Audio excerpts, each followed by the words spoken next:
YouTube channel education classes में आप सबका बहुत बहुत स्वागत है। दोस्तों कैसे हैं आप सब? उम्मीद करती हूँ बहुत बढ़िया होंगे, मजे में होंगे। मैं भी बिल्कुल बढ़िया हूँ। जैसा कि आप सभी जानते हैं, हमने केवीएस पेडागोजी से रिलेटेड एक सीरीज स्टार्ट की है जो कि टीजीटी, पीजीटी और पीआरटी सभी पोस्ट के लिए बहुत ही महत्वपूर्ण है। तो आज की इस वीडियो में हम उसी सीरीज का नेक्स्ट टॉपिक डिस्कस करेंगे। लेकिन टॉपिक स्टार्ट करने से पहले मैं आप लोगों को बताना चाहूंगी कि अगर वीडियोस आप लोगों के लिए इंफॉर्मेटिव है, हेल्पफुल है, तो please like, share and do subscribe the education classes. अगर आप लोगों का कोई क्वेश्चन, कमेंट्स या किसी प्रकार का फीडबैक आप मुझे देना चाहते हैं, do comment in the comment section. और अब स्टार्ट करते हैं आज का टॉपिक।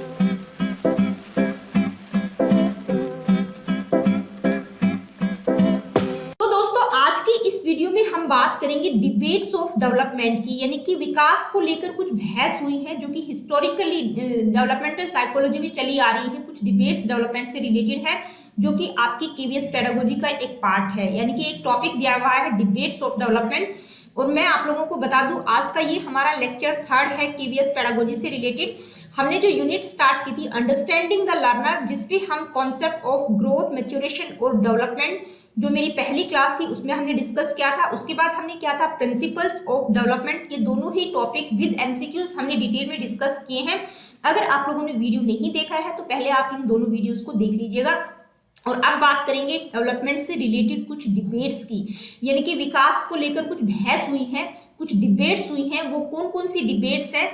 तो आपके सिलेबस में पर्टिकुलर डिबेट्स की बात नहीं की गई है, सिर्फ डिबेट्स दिया गया है। तो जितने भी इंपॉर्टेंट डिबेट्स थी मैंने गूगल से निकाल कर आप लोगों को प्रोवाइड करने की पूरी कोशिश की है। तो चलिए स्टार्ट करते हैं आज की इस वीडियो को। तो टॉपिक है डिबेट्स ऑफ डेवलपमेंट, यानी कि डेवलपमेंट से रिलेटेड कुछ डिबेट्स हैं। तो सबसे पहले बात करते हैं डिबेट का मतलब क्या होता है, डिबेट होती क्या है। तो डिबेट को हम हिंदी में क्या कहते हैं, बहस। यानी कि क्या होता है डिबेट का मतलब, debate refers to a discussion in which 2 or more people opposing positions on a topic or question in an attempt to make an audience accept their position। देखिए, डिबेट का मतलब होता है एक डिस्कशन हो रहा है, ठीक है, या एक बहस हो रही है। 2 लोगों के बीच हो सकती है, 2 से ज्यादा लोगों के बीच हो सकती है, 2 पार्टियों के बीच हो सकती है, 2 एडवोकेट्स के बीच बहस हो सकती है। और साधारण शब्दों में मैं बात करूं तो जैसे हस्बैंड और वाइफ के बीच भी बहस होती है। तो देखिए, हर घर में कोई ना कोई किसी ना किसी टॉपिक को लेकर कोई ना कोई बहस होती है। साधारण शब्दों में हम बात करें जैसे हस्बैंड वाइफ के बीच भी बहस होती है, या कोई 2 लोग हैं उनके बीच बहस हो जाती है, या 2 पर्टिकुलर पार्टीज हैं उनमें बहस हो जाती है, जैसे बीजेपी पार्टी, आम आदमी पार्टी है, उनमें भी आए दिन किसी न किसी टॉपिक को लेकर बहस हुई रहती है। तो डिबेट का मतलब क्या है, एक डिस्कशन है जिसमें एक पार्टी दूसरे को डोमिनेट करने की कोशिश करती है, यानी कि एक जो व्यक्ति है दूसरे को अपोज करने की कोशिश करता है। वो कहता है कि मैं ठीक हूं, दूसरा क्या कहता है कि नहीं तुम गलत हो, मैं ठीक हूं। तो ये क्या है, ये डिबेट होती है, डिस्कशन होता है। तो देखिए, ये तो हम जनरली बात कर रहे हैं डिबेट का मतलब क्या होता है, कि भाई डिबेट होती क्या है, बहस होती क्या है। तो अब आते हैं हम अपने टॉपिक पर। तो डेवलपमेंटल साइकोलॉजी में अगर हम बात करें, क्योंकि हमारा टॉपिक है डिबेट्स ऑफ डेवलपमेंट, तो डेवलपमेंटल साइकोलॉजी में बहुत सारे ऐसे इश्यूज रहे हैं जिनके ऊपर बहस हुई है।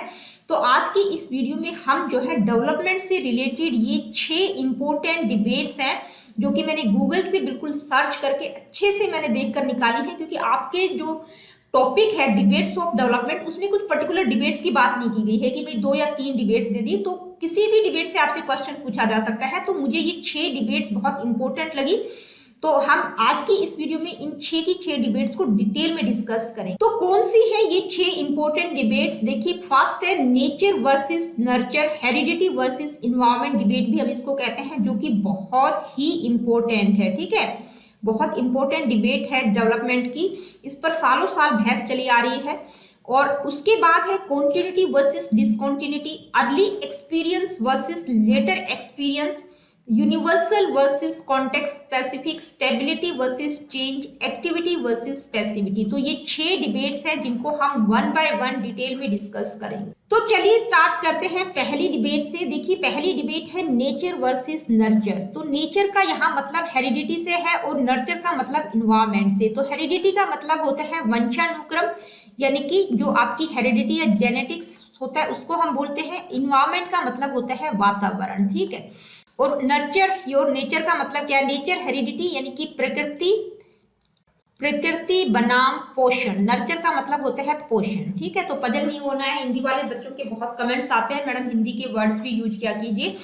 तो नेचर का मतलब प्रकृति बनाम पोषण, नर्चर का मतलब होता है पोषण, हेरिडिटी मतलब वंशानुक्रम और इन्वायरमेंट मतलब वातावरण। तो नेचर और हेरिडिटी एक ही वर्ड है, नर्चर और इन्वायरमेंट का एक ही मतलब है। देखिए, जब भी कोई बहस होती है तो कोई ना कोई टॉपिक होता है, कोई इश्यू होता है, कोई मुद्दा होता है, कोई क्वेश्चन होता है, जिस पर्टिकुलर क्वेश्चन या पर्टिकुलर इश्यू के ऊपर बहस होती है। तो नेचर वर्सेस नर्चर को लेकर क्या टॉपिक है, क्या इश्यू है? Is the influence of genetics, heredity या नेचर। देखिए, ये तीनों एक ही वर्ड है, कोई भी आप लोग से क्वेश्चन में पूछा जा सकता है, नेचर, हेरिडिटी या जेनेटिक्स, ठीक है।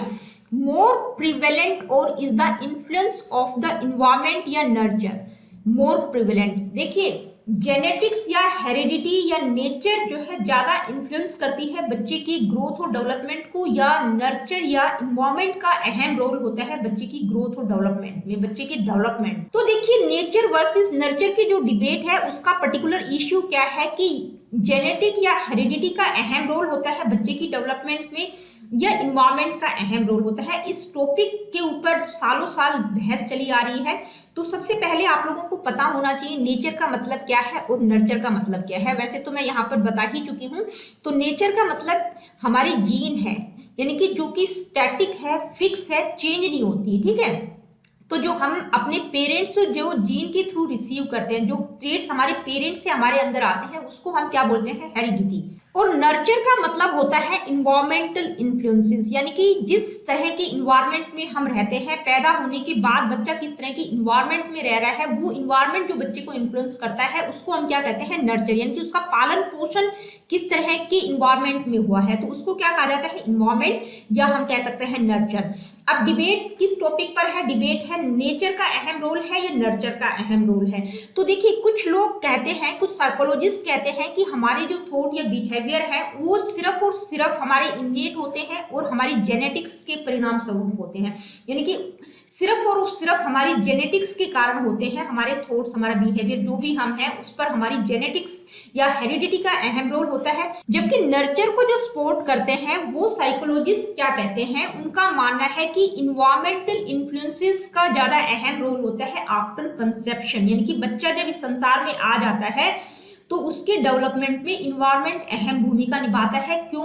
वो क्या कहते हैं, उनका मानना है कि जब बच्चा जन्म लेता है तो बर्थ के समय जो उसका माइंड होता है वो एक ब्लैंक स्लेट की भांति होता है। तो बिहेवियरिस्ट ये मानते हैं कि जन्म के समय बच्चा एक ब्लैंक स्लेट की तरह होता है, उसमें हम जिस भी तरह की नॉलेज, एक्सपीरियंसेस डालेंगे, जिस तरह के इन्वायरमेंट में वो ग्रो करेगा, तो उस इन्वायरमेंट का अहम रोल होगा उसके डेवलपमेंट में बजाय की हेरिडिटी का। तो देखिए, जितने भी बिहेवियरिस्ट हैं वो क्या कहते हैं, वो कहते हैं कि बच्चा जो है जन्म के समय एक ब्लैंक स्लेट की भांति होता है। तो इसमें जॉन वाटसन है, जॉन लॉक है, पैब्लो है, गैने है, वाइगोत्स्की है। तो इन्होंने क्या कहा है, नर्चर का अहम रोल होता है बच्चे के डेवलपमेंट में। इसके अलावा अगर हम जीन प्याजे की बात करें तो जीन प्याजे जो है जेनेटिक एपिस्टेमोलॉजी पर ज्यादा फोकस करते हैं, ठीक है। एपिस्टेमोलॉजी पर उन्होंने ज्यादा बात की है। तो वो कहते हैं नहीं, जीन या हेरिडिटी का अहम रोल होता है। इसके अलावा Francis Galton, Darwin, William wound, Donald hub, ये कुछ साइकोलॉजिस्ट हैं जो ये कहते हैं कि नेचर यानी कि हेरिडिटी का अहम रोल होता है। अगर हम हेरिडिटी की बात करें तो जो हेरिडिटी है, यानी कि हेरिडिटी का मतलब आपका जो जेनेटिक मेकअप है, यानी कि आपके जो जीन्स हैं वो स्टैटिक होते हैं, फिक्स होते हैं, चेंज उनको नहीं किया जा सकता। यानी कि मदर जब कंसीव करती है तभी जो बच्चे के जो जीन होते हैं उसी टाइम डिसाइड हो जाते हैं कि उसकी आंखों का कलर क्या होगा, उसकी हाइट क्या होगी, आईक्यू लेवल क्या होगा। यानी कि जो हेरिडिटिकली ट्रेट्स पेरेंट्स के थ्रू बच्चों में आते हैं तो वो स्टैटिक होते हैं, उनको हम चेंज नहीं कर सकते। तो हेरिडिटी जो होती है वो फिक्स होती है, यानी कि हमारे जो जीन होते हैं, जो हम ट्रेट्स अपने पेरेंट्स से रिसीव करते हैं, वो फिक्स होते हैं, स्टैटिक होते हैं, उनको चेंज नहीं किया जा सकता।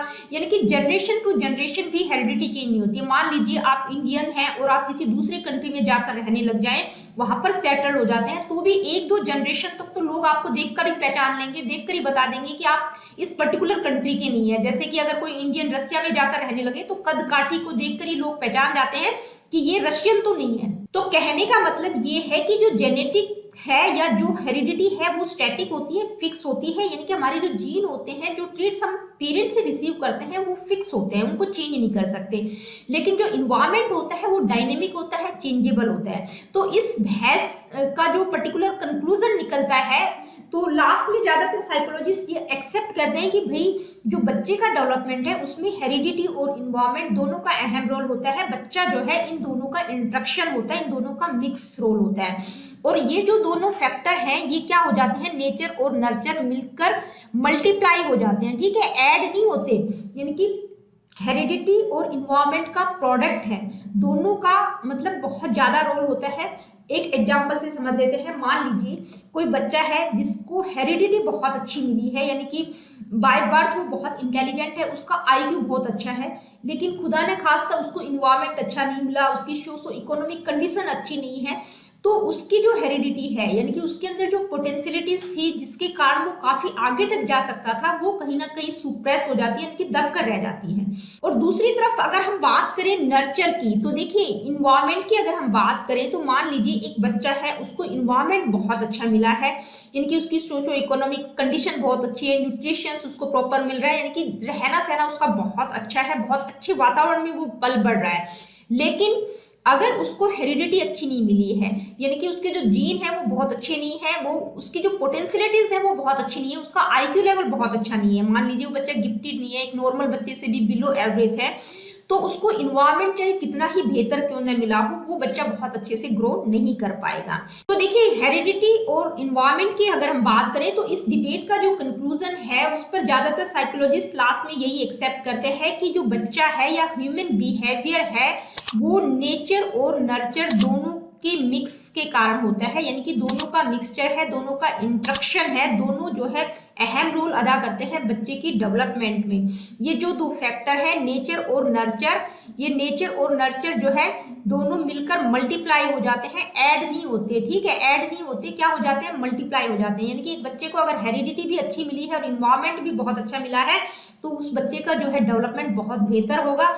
अगर एक बच्चे को हेरिडिटी अच्छी मिली है लेकिन इन्वायरमेंट नहीं मिला तो भी उसका डेवलपमेंट बहुत अच्छे से नहीं हो पाएगा। अगर उस बच्चे को इन्वायरमेंट अच्छा मिला है, हेरिडिटी अच्छी नहीं मिली, तो भी कहीं ना कहीं उसका जो डेवलपमेंट है वो अफेक्ट होगा।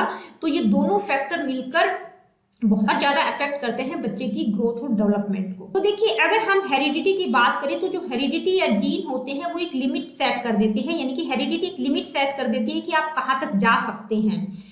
तो इन्वायरमेंट क्या करता है, उसमें इन्वायरमेंट एक अहम रोल अदा करता है कि आप जो पोटेंशियलिटीज के साथ पैदा हुए हैं उनका डेवलपमेंट कहाँ तक हो पाएगा, how far you will go, कहाँ तक आप जा पाएंगे, ये डिसाइड करता है इन्वायरमेंट, जो डिपेंड करेगा कि आपको किस तरह का मिला है। तो हेरिडिटी में हमारे genes, physical appearance, personality characteristics आ जाती हैं, और नर्चर में जो है environmental variables, childhood experience, how we were raised, यानी कि किस वातावरण में हम पले बड़े हैं, सोशल रिलेशनशिप और सराउंडिंग कल्चर, ये फैक्टर जो है नर्चर से रिलेटेड है। तो देखिए अगर आप लोगों से क्वेश्चन पूछा जाता है कि भाई किसका अहम रोल है, हेरिडिटी या इन्वायरमेंट का, आपकी राय पूछी जाती है तो आप क्या कहेंगे कि भाई दोनों का अहम रोल है, हेरिडिटी और इन्वायरमेंट दोनों ही जो है बच्चे के डेवलपमेंट को प्रभावित करते हैं। अगर आपसे स्पेसिफिकली नर्चर की तरफ पूछा जा रहा है या बिहेवियरिस्ट की बात आपसे की जा रही है तो आप नर्चर की तरफ जाएंगे, या सिर्फ जेनेटिक्स के ऊपर बात की जा रही है तो आप जेनेटिक्स या हेरिडिटी की तरफ जाएंगे। ये डिपेंड करेगा कि आपसे क्वेश्चन में पूछा क्या गया है। तो देखिए ये थी आपकी नेचर वर्सेस नर्चर डिबेट या हेरिडिटी वर्सेस इन्वायरमेंट डिबेट क्या है। आगे बात करते हैं कॉन्टिन्यूटी वर्सेस डिसकॉन्टिन्यूटी की। तो देखिए इसमें अगर हम मुद्दे की बात करें, इश्यू क्या है कॉन्टिन्यूटी वर्सेस डिसकॉन्टिन्यूटी डिबेट्स का, Does human development move along fluidly and smoothly or abruptly or disjointedly? देखिए जो ह्यूमन डेवलपमेंट है वो फ्लूडली यानी कि स्मूथली होता है, कॉन्टिन्यूस होता है या डिसकॉन्टिन्यूस होता है, यानी कि एक ग्रेजुअल प्रोसेस है या मतलब टुकड़ों में होता है या स्टेजेस में, हम कह सकते हैं स्टेजेस में होता है। तो ये अहम क्वेश्चन है इस डिबेट का, इस पर बहस हुई है। और कॉन्टिन्यूटी को जो मानते हैं वो कुछ और बात करते हैं, वो कहते हैं कि भी कॉन्टिन्यूस डेवलपमेंट होता है, डेवलपमेंट जो है कॉन्टिन्यूस प्रोसेस है, ग्रेजुअल प्रोसेस है। और डिसकॉन्टिन्यूटी को जो फॉलो करते हैं उसको जो मानते हैं, तो डिसकॉन्टिन्यूटी थ्योरी वाले थ्योरिस्ट क्या कहते हैं कि नहीं, जो डेवलपमेंट है वो एक डिसकॉन्टिन्यूस प्रोसेस। तो देखिए जो कॉन्टिन्यूटी वाले थ्योरिस्ट हैं वो कहते हैं कि ग्रेजुअल प्रोसेस है, और कॉन्टिन्यूटी किस चीज पर फोकस करती है, वो क्वांटिटेटिव चेंजेस की बात कॉन्टिन्यूटी में की जाती है। जैसे हमारी हाइट है, वेट है, यानी कि जो क्वांटिटी में होते हैं, तो वो चेंजेस किससे रिलेटेड होते हैं? कॉन्टिन्यूटी से। देखिए क्वेश्चन में भी बहुत बार पूछा जा सकता है आप लोगों से कि जो क्वांटिटेटिव चेंजेज होते हैं वो कॉन्टिन्यूटी से रिलेटेड होते हैं डिसकॉन्टिन्यूटी से। तो जो क्वांटिटेटिव चेंजेज होते हैं वो कॉन्टिन्यूटी से रिलेटेड होते हैं, यानी कि जो डेवलपमेंट है वो कॉन्टिन्यूस होगा। जैसे पहले जो पेड़ है वो छोटा था, फिर बड़ा हुआ, फिर उससे बड़ा हुआ, यानी कि ग्रेजुअल चेंजेज आ रहे हैं। तो कुछ साइकोलॉजिस्ट हैं जो कॉन्टिन्यूटी पर फोकस करते हैं, जैसे वागोत्स्की है, एल्बर्ट बंडूरा है। तो अगर वागोत्स्की की हम बात करें तो वागोत्स्की क्या कहते हैं? वो कहते हैं कि जो डेवलपमेंट है वो कॉन्टिन्यूअस प्रोसेस है, एज और स्टेजेस का जो है इस पर फर्क नहीं पड़ता, ये तो ग्रेजुअल है, कॉन्टिन्यूस है, चलता रहता है। तो ये तो हुई कॉन्टिन्यूटी की बात। अब डिसकॉन्टिन्यूटी क्या सजेस्ट करती है? तो डिसकॉन्टिन्यूटी जो थ्योरी है वो क्या कहती है, यानी कि जो डिसकॉन्टिन्यूटी को मानने वाले साइकोलॉजिस्ट हैं उनका मानना है कि जो डेवलपमेंट है वो ग्रेजुअल या कॉन्टिन्यूस प्रोसेस नहीं होता, वो अब्रप्ट होता है, यानी कि उसमें जो चेंजेस होते हैं वो अब्रप्ट होते हैं, यानी कि सडन चेंजेस होते हैं, अचानक से हो जाते हैं। ठीक है, जैसे कि आप बटरफ्लाई या ड्रैगन फ्लाई को देख सकते हैं। ठीक है, उसमें जो चेंजेस हो रहे हैं स्टेजेस में हो रहे हैं, पहले जो एग देती है, फिर एग, फिर उसके बाद लार्वा, मोल्ट। तो ये जो life cycle of dragon fly का आप देख सकते हैं, इसमें जो चेंजेस हो रहे हैं वो किस तरह के चेंजेस हैं? वो एब्रप्ट चेंजेस हैं। ठीक है, यानी कि जो चेंजेस हैं वो सडन हो रहे हैं। तो ये क्या है? ये डिसकॉन्टिन्यूटी थ्योरी कहती है, यानी कि जो डेवलपमेंट होता है वो स्टेजेस में होता है। तो डिसकॉन्टिन्यूटी जो थ्योरी है, यानी कि डिसकॉन्टिन्यूटी किस चीज पर फोकस करती है? उसमें जो है क्वालिटेटिव चेंजेस होते हैं, जैसे काइंड, स्ट्रक्चर या ऑर्गेनाइजेशन की बात कर सकते हैं, स्ट्रक्चर की हम बात कर सकते हैं, फंक्शनलिटी की हम बात कर सकते हैं। ठीक है, तो डिसकॉन्टिन्यूटी में किस तरह के चेंजेस देखने को मिलते हैं? Qualitative changes. और कॉन्टिन्यूटी में जो चेंजेस होते हैं वो क्वांटिटेटिव चेंजेस होते हैं, जैसे हाइट और वेट का बढ़ना। तो देखिए जो डिसकॉन्टिन्यूटी को मानने वाले साइकोलॉजिस्ट हैं, जिसमें प्याजे का नाम अहम है। प्याजे का क्या कहूँ कि जिन्होंने भी स्टेज थ्योरीज की बात की है वो सारे साइकोलॉजिस्ट जो है डिसकॉन्टिन्यूटी पर फोकस करते हैं, जैसे जीन प्याजे हैं, हॉलबर्ग ने स्टेजेस की बात की है, इरिक्सन, सिगमंड फ्राइड। तो ये सारे साइकोलॉजिस्ट कहते हैं कि भाई जो होता है स्टेजेस में होता है, और जो पहली स्टेज होती है वो दूसरी स्टेज के लिए एक बेस का काम करती है। ठीक है, और हर व्यक्ति को उन स्टेजेस से पास होना पड़ता है, यानी कि everyone passes in the same order, यानी कि उन स्टेजेस का जो ऑर्डर होता है वो सेम होता है, चेंज नहीं होता। जो पहली स्टेज होती है वो दूसरी के लिए क्या करती है? एक बेस का काम करती है। चाहे बच्चा इंडिया में हो, यूके में हो या किसी दूसरे कंट्री में हो, जो स्टेजेस है वो बिल्कुल फिक्स है, वो चेंज नहीं होती। यानी कि उनका कहने का मतलब ये है कि जैसे प्याजे की अगर हम बात करें तो प्याजे ने जो है कॉग्निटिव डेवलपमेंट की 4 स्टेजेस बताई हैं। कौन कौन सी? Sensory motor, pre operational, concrete operational और फॉर्मल ऑपरेशनल। तो प्याजे क्या कहते हैं कि पहली जो स्टेज है सेंसरी मोटर स्टेज, जो कि बर्थ के 2 साल तक होती है, उसमें बच्चे में ऑब्जेक्ट परमानेंस का डेवलपमेंट आ जाता है, यानी कि वो फिक्स है। ठीक है, दूसरी स्टेज क्या है? प्री ऑपरेशनल, उसमें बच्चे में सिंबॉलिक थिंकिंग का डेवलपमेंट हो जाता है। थर्ड जो स्टेज है उसमें कंजर्वेशन वो समझने लग जाता है, ट्रांजिटिविटी, क्लासिफिकेशन। तो ये सारी जो कॉन्क्रीट ऑपरेशंस है इन सब का डेवलपमेंट बच्चे में हो जाता है थर्ड स्टेज में। और फॉर्मल ऑपरेशनल स्टेज में बच्चे में जो है एब्स्ट्रैक्ट थिंकिंग का डेवलपमेंट आ जाता है। तो प्याजे क्या कहते हैं? उनका मानना है कि जो पहली स्टेज है वो दूसरी स्टेज के लिए एक बेस का काम करती है। ठीक है, तो देखिए अगर हम कॉन्टिन्यूटी वर्सेस डिसकॉन्टिन्यूटी डिबेट पर हम अपना पर्सपेक्टिव देना चाहें तो जनरली जो है हम कॉन्टिन्यूटी को बेटर मानते हैं, क्योंकि जो डेवलपमेंट है वो एक कॉन्टिन्यूस ग्रेजुअल प्रोसेस होता है, स्मूथली होता है, धीरे धीरे होता है। ठीक है, लेकिन अगर हम प्याजे की बात करें तो प्याजे ने जो है स्टेजेस की बात की है। उनका मानना है कि डिसकॉन्टिन्यूस या अब्रप्ट चेंजेस जो होते हैं स्टेजेस में चेंजेस होते हैं। पहली स्टेज में अलग विशेषताएं होती है, दूसरी में अलग होती है, तीसरी में अलग और चौथी में अलग। और ये जो स्टेजेस होती है हर जगह सेम रहती है, चाहे बच्चा यूके में हो, इंडिया में हो या किसी दूसरे कंट्री में हो। तो देखिए अगर हम प्याजे की बात करें तो उन्होंने सेंसरी मोटर स्टेज की बात की, यानी कि उनकी जो पहली स्टेज है सेंसरी मोटर स्टेज, दूसरी है प्री ऑपरेशनल स्टेज जिसमें बच्चा सिंबॉलिक थिंकिंग का डेवलपमेंट बच्चे में हो जाता है, तीसरी स्टेज में बच्चा कॉन्क्रीट ऑपरेशंस को समझना सीख जाता है, यानी कि कंजर्वेशन है, ट्रांजिटिविटी है, क्लासिफिकेशन है, ये बच्चे को समझ आने लगता है। तो अगर हम जनरली बात करें तो जब बच्चा दूसरी स्टेज में आता है प्री ऑपरेशनल स्टेज में, तो उसमें सिंबॉलिक थिंकिंग के साथ साथ वो जो है उसमें कंजर्वेशन को क्या वो नहीं समझ पा रहा था, या क्लासिफिकेशन का डेवलपमेंट धीरे धीरे उसमें नहीं हो रहा था, यानी कि ग्रेजुअल प्रोसेस है, धीरे धीरे उसमें उस चीज का डेवलपमेंट हो रहा था। लेकिन जो डिसकॉन्टिन्यूटी थ्योरी वाले जो थ्योरिस्ट या साइकोलॉजिस्ट हैं वो ये कहते हैं कि नहीं, पहली स्टेज की अलग कैरेक्टरिस्टिक्स होंगी, दूसरी की अलग, तीसरी की अलग और चौथी की अलग कैरेक्टरिस्टिक्स। अब बात करते हैं क्वेश्चन की कि भाई आपसे एग्जाम में क्वेश्चन किस तरह से पूछा जा सकता है। तो देखिए, अगर डिसकंटिन्यूटी की बात आती है या स्टेज स्पेसिफिक बात की जाती है तो वहां पर आप डिसकंटिन्यूटी की तरफ जाएंगे, या जहां पर स्टेजेस की बात नहीं है, कॉन्टिन्यूस या ग्रेजुअल प्रोसेस की बात की जा रही है तो वहां पर आप कॉन्टिन्यूटी की तरफ जाएंगे। तो ये थी कॉन्टिन्यूटी वर्सेस डिसकंटिन्यूटी डिबेट। अब हम आगे बढ़ते हैं। नेक्स्ट जो डिबेट है वो है early experience versus later experience, यानी कि इस डिबेट से रिलेटेड जो इश्यू है वो क्या है, are we more affected by events that occur in early childhood or do later events play an equally important role। देखिए, इस डिबेट से रिलेटेड जो मुद्दा है, जो क्वेश्चन है वो क्या है कि हमें हमारा जो डेवलपमेंट है उस पर अर्ली एक्सपीरियंसेस का ज्यादा इन्फ्लुएंस रहता है या हमारे जो लेटर एक्सपीरियंसेस होते हैं वो ज्यादा इन्फ्लुएंस करते हैं डेवलपमेंट। तो बात करते हैं सबसे पहले अर्ली एक्सपीरियंसेस वाले क्या कहते हैं। तो देखिए, अर्ली एक्सपीरियंसेस से रिलेटेड जो भी साइकोलॉजिस्ट हैं वो क्या कहते हैं, तो एक तरह से अगर हम साइको एनालिटिक थ्योरिस्ट की बात करें तो जितने भी साइको एनालिटिक थ्योरिस्ट हैं, जिसमें सबसे पहले हम फ्राइड का ही नाम देखते हैं, सिगमंड फ्राइड की बात हम करते हैं, साइको एनालिटिक थ्योरी का नाम आती, तो जितने भी साइको एनालिटिक थ्योरिस्ट हैं वो क्या कहते हैं कि हमारे जो चाइल्डहुड के एक्सपीरियंसेस हैं वो ज्यादा अहम रोल अदा करते हैं बच्चे के डेवलपमेंट में, क्योंकि उनका मानना है कि बच्चे की पर्सनैलिटी का डेवलपमेंट जो है कंप्लीटली 5 साल की उम्र तक हो जाता है। हम बात भी करते हैं ना कि जो 5 या 6 साल होते हैं स्टार्टिंग के, वो बच्चे के लिए एक तरह से फाउंडेशन का काम करते हैं, क्योंकि बच्चे के ब्रेन का 90-95% डेवलपमेंट जो है इन 5-6 सालों में हो जाता है। दूसरी तरफ जो लेटर एक्सपीरियंसेस वाले रिसर्चर हैं तो वो क्या कहते हैं कि भाई इस टॉपिक पर बहुत रिसर्च हुआ है, काफी स्टडीज हुई हैं और उनसे ये प्रूव हुआ है कि जो लेटर एक्सपीरियंसेस हैं वो ज्यादा अहम रोल अदा करते हैं, क्योंकि बहुत सारे ऐसे बच्चे रहे हैं जिनका जो बचपन था वो बहुत ही सोशली इमोशनली बहुत डिस्टर्ब था, लेकिन बाद में यानी कि अपने एडल्सेंस या एडल्टहुड में जाकर वो बिल्कुल वेल एडजस्ट हो गए थे, वेल सेटल्ड हो गए थे। तो देखिए, अगर हम अर्ली एक्सपीरियंसेस वाले थ्योरिस्ट की बात करें तो जितने भी साइको एनालिटिक थ्योरिस्ट हैं वो कहते हैं कि बच्चे की लाइफ में यानी कि उसके चाइल्डहुड में जो भी एक्सपीरियंसेस उसके साथ हुए हैं, जो भी अब्यूज उसके साथ हुआ है, उसका असर लाइफ टाइम रहता है, यानी कि अर्ली एक्सपीरियंसेस ज्यादा अहम रोल अदा करते हैं।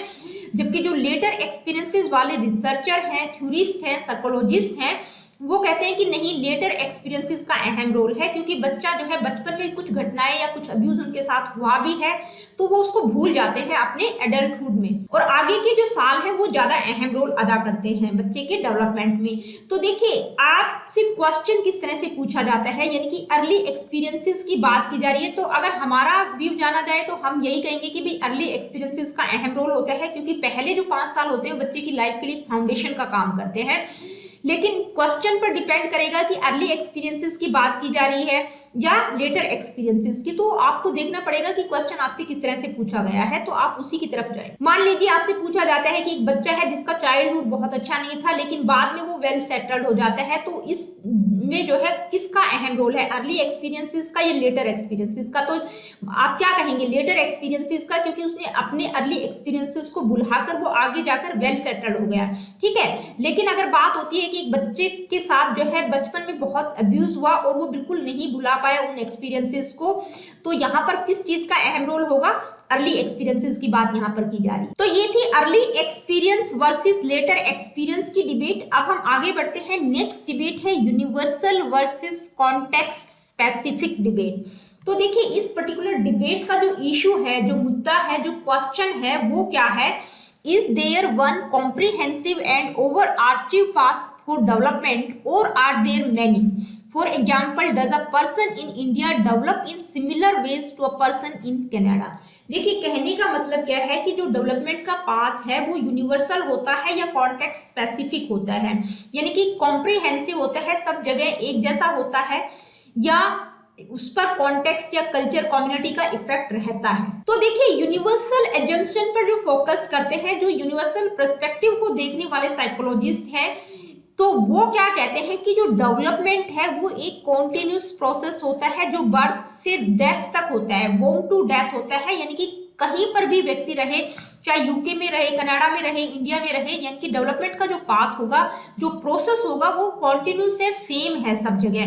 तो देखिए जो यूनिवर्सल डेवलपमेंट की बात करते हैं वो कहते हैं कि भाई जो डेवलपमेंट का प्रोसेस है वो एक सीक्वेंस में होता है, उसका एक यूनिफॉर्म पैटर्न होता है, यानी कि स्टेजेस की बात यहाँ पर की गई है। अगर हम डेवलपमेंटल स्टेजेस की बात करें तो इन्फेंसी टू अडल्टहुड जो सभी इंडिविजुअल्स के लिए जो स्टेजेस हैं वो कॉमन होंगी, क्योंकि हर बच्चे की पहली इन्फेंसी स्टेज आएगी, चाइल्डहुड, लेटर चाइल्डहुड, एडolescence और एडल्टहुड। तो ये जो स्टेजेस का सीक्वेंस रहेगा ये बिल्कुल सेम रहेगा, चाहे व्यक्ति इंडिया में रहे या कनाडा में रहे या यूके में रहे। तो जो डेवलपमेंट का प्रोसेस है वो क्या है, यूनिवर्सल है, सार्वभौमिक है।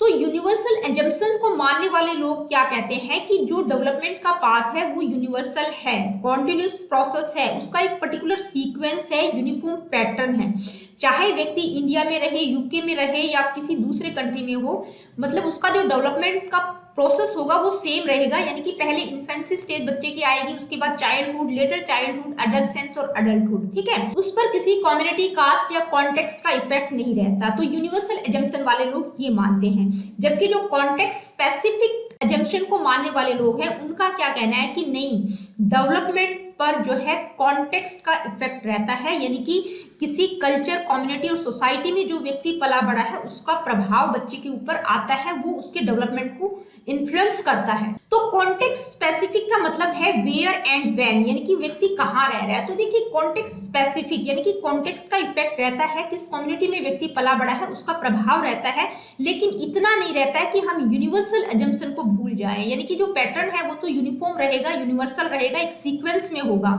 तो कॉन्टेक्स्ट का इफेक्ट कैसे होता है, जैसे मान लीजिए कोई व्यक्ति फॉरेस्ट में रह रहे हैं, जैसे आदिवासी लोग हैं, तो उनका जो डेवलपमेंट होता है वो बिल्कुल डिफरेंट तरीके से होता है, क्योंकि मान लीजिए जो जंगलों में रहने वाले लोग हैं वो 25 फीट ऊंचे पेड़ पर भी चढ़ जाते हैं, लेकिन एक नॉर्मल जो गांव और शहर में रहने वाला बच्चा है वो ऐसा नहीं कर सकता। तो कॉन्टेक्स्ट का इफेक्ट रहता है, लेकिन इतना नहीं रहता कि हम यूनिवर्सल एजम्पशन को भूल जाएं। तो अगर हम बात करें यूनिवर्सल वर्सेस कॉन्टेक्स्ट स्पेसिफिक की, तो हम किसको ज्यादा बेहतर मानते हैं, यूनिवर्सल एजम्पशन की तरफ जाएं। अब क्वेश्चन आपसे किस तरह से पूछा जा सकता है, अगर आप से पूछा जाता है एक यूनिफॉर्म पैटर्न या एक सीक्वेंस की बात की जाती है तो आप यूनिवर्सलिटी की तरफ जाएंगे, अगर कॉन्टेक्स्ट स्पेसिफिक, कम्युनिटी या इस तरह की बात पूछी जाती है तो आप किसकी तरफ जाएंगे, कॉन्टेक्स्ट स्पेसिफिक की तरफ। तो ये थी universal versus context specific debate. Next debate है स्टेबिलिटी वर्सेस चेंज। तो देखिए पहले तो आप लोगों को पता होना चाहिए कि ये जो डिबेट है ये किससे रिलेटेड है, तो ये हमारे पर्सनैलिटी ट्रेट्स से रिलेटेड है, यानी कि हमारे जो पर्सनैलिटी ट्रेट्स हैं वो स्टेबल रहते हैं या चेंज हो जाते हैं थ्रू आउट लाइफ। तो जो स्टेबिलिटी पर फोकस करने वाले साइकोलॉजिस्ट हैं उनका मानना है कि जो पर्सनैलिटी ट्रेट्स हैं वो स्टेबल रहते हैं, यानी कि हमारी पूरे लाइफ टाइम इन्फेंसी से लेके एडल्टहुड तक कुछ जो ट्रेट्स होते हैं वो बिल्कुल स्टेबल रहते हैं, उनमें चेंजेस नहीं आता। जैसे किसी भी बच्चे का जो एनर्जी लेवल है या आउटगोइंगनेस है, तो ये जो ट्रेट है ये क्या है, ये स्टेबल रहते हैं। जबकि जो चेंज की बात करते हैं दूसरी तरफ जो रिसर्चर हैं वो क्या कहते हैं, वो कहते हैं कि नहीं, जो पर्सनैलिटी ट्रेट है वो थ्रू आउट लाइफ जो है स्टेबल नहीं रहते, उनमें चेंजेस आते रहते हैं। तो देखिए जो चेंज को मानने वाले रिसर्चर या साइकोलॉजिस्ट हैं उनका मानना है कि जो किसी भी व्यक्ति की पर्सनैलिटी ट्रेट्स होते हैं वो स्टेबल नहीं होते, वो चेंज हो जाते हैं, क्योंकि उस पर जो है सोशल इंटरेक्शन का बहुत ज्यादा इन्फ्लुएंस रहता है, क्योंकि जिस तरह के वातावरण, जिस तरह की सोसाइटी में व्यक्ति रहता है तो वो चेंज हो जाता है। मान लीजिए एक बच्चा बचपन में बहुत शाई नेचर का था, तो जरूरी नहीं है कि वो एडल्टहुड या एडolescence में भी उसी तरह से शाई नेचर दिखाए, ठीक है। तो उसके जो ट्रेट है वो चेंज हो जाते हैं, स्टेबल नहीं रहते। तो देखिए स्टेबिलिटी और चेंज की जो डिबेट है वो यही कहती है, कुछ साइकोलॉजिस्ट कहते हैं कि जो पर्सनैलिटी ट्रेट्स है वो स्टेबल रहते हैं, दूसरे कहते हैं कि चेंज हो जाते हैं। तो आप पर डिपेंड करता है कि आप लोगों से क्वेश्चन किस तरह से पूछा जा रहा है। स्टेबिलिटी की बात की जा रही है, कुछ इंपॉर्टेंट ट्रेड्स होते हैं जो स्टेबल रहते हैं, थ्रू आउट लाइफ सेम रहते हैं, तो आप स्टेबिलिटी की तरफ जाएंगे। अगर चेंज की बात की जा रही है, यानी कि जैसे सोशल इंटरेक्शन या सोशल एटीट्यूड की बात की जा रही है, तो वहां पर जब पर्सनैलिटी ट्रेट्स की बात करते हैं तो जो पर्सनैलिटी ट्रेट होते हैं वो चेंज हो जाते हैं, थ्रू आउट लाइफ सेम नहीं रहते। आगे बढ़ते हैं, आइए देखते हैं नेक्स्ट डिबेट। तो नेक्स्ट डिबेट है एक्टिविटी वर्सेस पैसिविटी की डिबेट। तो देखिए इस डिबेट से रिलेटेड जो मुद्दा है, इशू है, वो क्या है कि जो बच्चे होते हैं वो अपने खुद के डेवलपमेंट में उनका जो है एक्टिव कंट्रीब्यूटर का रोल रहता है, या वो जो भी इन्वायरमेंटल इन्फ्लुएंसेस होते हैं उनको एज इट इज स्वीकार करते हैं, पैसिव होते हैं, मतलब जो भी उनके पास आ रहा है उसको वो एज इट इज स्वीकार कर लेते हैं। एक्टिव या पैसिव रोल होता है जो बच्चा होता है उसका खुद के डेवलपमेंट में। तो देखिए पैसिविटी की जो थ्योरी है वो क्या कहती है कि जो लर्नर होता है वो पैसिव होता है, उसको जो कुछ सिखाया जा रहा है उसको वो एज इट इज सीख लेता है, यानी कि जो कुछ उसके पाथवे में आ रहा है उसको वो एज इट इज स्वीकार करता है। जैसे एक टीचर, जो क्लास टीचर है, अगर वो बच्चों को कुछ समझा रहा है तो जो पैसिव लर्नर होगा, जो टीचर ने जैसा जो कुछ उसको समझाया वो उसको एज इट इज स्वीकार कर लेगा, किसी प्रकार का कोई क्वेश्चन या कोई आर्गुमेंट या कोई डिबेट वो पुट नहीं करेगा। जबकि एक्टिविटी थ्योरी क्या कहती है, एक्टिविटी थ्योरी का मानना है कि जो बच्चे हैं वो एक्टिव लर्नर होने चाहिए, यानी कि वो अपना पाथवे खुद सेलेक्ट करें, यानी कि उनके पास चॉइसेस है, ऑप्शंस है, उनमें से वो खुद सेलेक्ट करें कि उनको क्या करना है क्या नहीं करना। तो जो एक्टिव लर्नर होता है वो अपनी चॉइसेस खुद डिसाइड करता है, क्योंकि उसके पास ऑप्शंस होते हैं, उनमें से वो डिसाइड करता है कि उसको क्या करना है क्या नहीं करना। अब हम लर्नर्स की बात कर रहे हैं तो एक्टिविटी और पैसिविटी में क्या होता है, जो पैसिव लर्नर होगा, मान लीजिए क्लास टीचर ने जैसा बताया वो उसको एज इट इज स्वीकार कर लेगा, उसको एज इट इज लर्न कर लेगा।